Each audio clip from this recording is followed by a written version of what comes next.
வெற்றி பயணம் திட்டம். கட்டணமில்லா பேருந்து பயணம் என்று அறிவித்துவிட்டு அது பிங்க் பஸ்ஸில் மட்டும்தான் என்று கட்டுப்பாடு விதித்ததால் பள்ளி கல்லூரி செல்லும் மாணவிகள் முதல் வேலைக்கு செல்லும் பெண்கள் உட்பட குறிப்பிட்ட அந்த ஒரு பேருந்துக்காக காத்திருக்கும் அவல நிலை உள்ளது.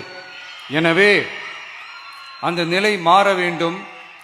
மேலும் குடும்பங்களில் ஏற்படும் சூழலால் அவசர மற்றும் அத்தியாவசிய பயணங்களை மேற்கொள்ள வேண்டிய நிலையும் ஒவ்வொரு பெண்ணுக்கும் ஏற்படும். அது மாதிரியான நேரங்களில் கையில் காசில்லை என்றால் அந்த பயணத்தை கவலையுடன் தவிர்க்க வேண்டிய நிலையும் ஏற்படும். இது போன்ற தர்ம சங்கடமான நிலையை தவிர்ப்பதற்காக அரசு போக்குவரத்தின் அனைத்து பேருந்துகளிலும் பெண்கள் பயணிக்கும் வகையில் உத்தரவிடப்படும்.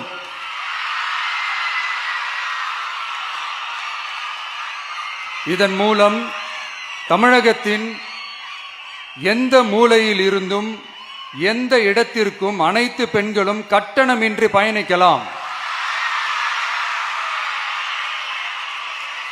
மேலும் பேருந்துக்காக காத்து கிடக்க வேண்டிய அவசியமும் ஏற்படாது.